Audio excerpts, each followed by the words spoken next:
Hello दोस्तों, मेरे YouTube channel में आप लोगों का स्वागत है।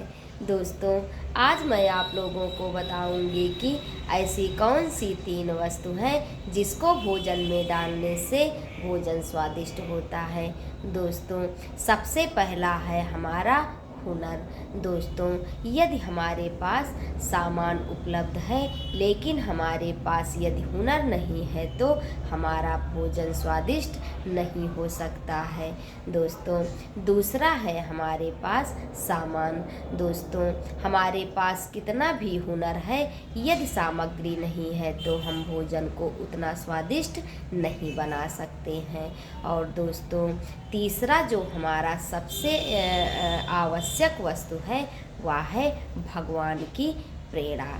दोस्तों, यदि भगवान की प्रेरणा है तो हमारा भोजन स्वादिष्ट ही बनेगा।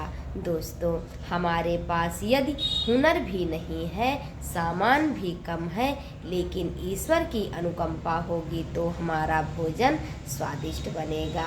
दोस्तों, आप लोग हमारे ऊपर हंस भी रहे होंगे कि क्या भगवान आके भोजन बनाएंगे। यदि हमारे पास सामान और हुनर नहीं है तो ईश्वर आके हमारा भोजन नहीं बनाएंगे। लेकिन दोस्तों, ये आप लोग जान लीजिए कि ईश्वर की अनुकंपा से हमारा भोजन अच्छा और स्वादिष्ट बनता है। दोस्तों, हम आप लोगों को एक उपमा देते हैं कि भोजन को स्वादिष्ट कैसे बनाएं और ईश्वर की ऐसी कैसी अनुकंपा होती है जिससे हमारा भोजन स्वादिष्ट बनता है। दोस्तों, वो उदाहरण है।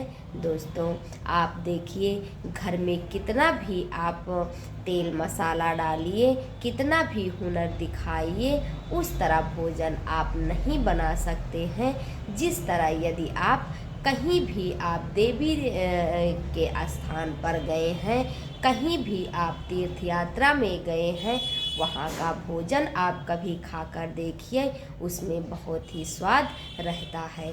क्योंकि दोस्तों, वो भोजन देवी देवताओं के स्थान का होता है। उसमें आप चाहे हुनर भी अपना बहुत ही कम लगाएं और अपना सामान भी बहुत ही कम लगाएं, लेकिन वहाँ का भोजन आप खा के देखिए, आपको स्वाद अत्यधिक लगेगा। तो दोस्तों, इसीलिए हमें मानना पड़ेगा कि यदि भगवान की प्रेरणा होती है तो हमारा भोजन कुछ भी ना रहकर अच्छा बन जाता है। दोस्तों, हम कभी भी कहीं पर अनुष्ठान में गए हैं या कभी भी कहीं पर भागवत या रामायण में गए हैं, देवी देवता के स्थान पर गए हैं, वहाँ का आप भोजन चख के देखिए, बहुत ही स्वाद रहता है। इसलिए दोस्तों, हमें जब भी हम भोजन बनाएं, हमें ये ईश्वर का नाम जप करना चाहिए। और दोस्तों, ईश्वर का नाम जपते जपते यदि हम भोजन बनाते हैं तो हमारा भोजन बहुत ही स्वादिष्ट और अच्छा बनता है। क्योंकि दोस्तों, यदि हम उस स्मरण में कुछ भूल भी जाते हैं तो भी हमारा भोजन अत्यधिक स्वादिष्ट बनता है।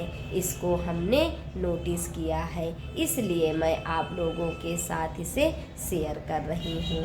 दोस्तों, जब भी आप किचन में रहिए, आप ईश्वर भक्ति में स्मरण करते करते आप भोजन बना के देखिए, आपका भोजन अत्यधिक स्वादिष्ट बनेगा। और दोस्तों, यदि हम किचन में हैं और फिल्मी गाना गुनगुना रहे हैं, उसी में गुम हो जा रहे हैं, तब आप करके देखिए, आपका भोजन कितना अच्छा बनता है।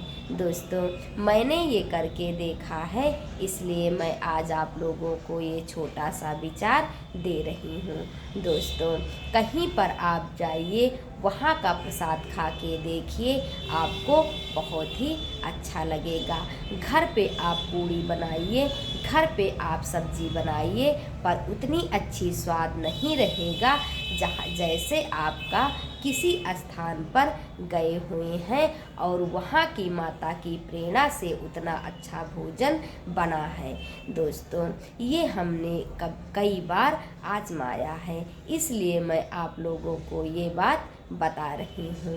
दोस्तों, भोजन को स्वादिष्ट हम अपने हुनर सामान के अलावा ईश्वर की प्रेरणा से भी करते हैं। इसलिए दोस्तों, आप जब भी भोजन बनाएं, ईश्वर का ध्यान करके बनाइए, ईश्वर का भोग लगा के बनाइए। आपका भोजन अत्यधिक स्वादिष्ट और अच्छा बनेगा।